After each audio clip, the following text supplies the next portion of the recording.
એવા છે કે તમે જોઈ ના શકો, તમે જોઈ ના શકો. બતાય વિડીયો બતાય. આ મીડિયા વાળા કહો, આ જો આ આઈબીના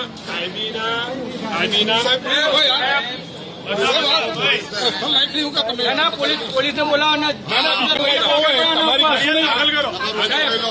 ફરિયાદ દાખલ કરો એના ઉપર. હાથ સીધો રાખીએ ને વિડીયો ખરેખર જોવા.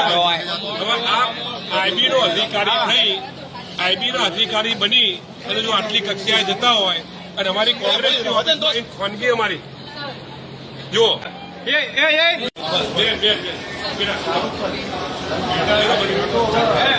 અસલી વિડીયો હોય ભાઈ, અસલી વિડીયો બતાવે, અસલી વિડીયો બતાવો. હા, અમારી ઇમેજમાં આવી, અમારી પૂછ્યા, અમને પૂછ્યું તું ના એમને એક ઘણી વાર વિડીયો બતાવી, આજની બતાવી વિડીયો બતાવી. આ બધા મીડિયા વાળા વિડીયો બતાવે.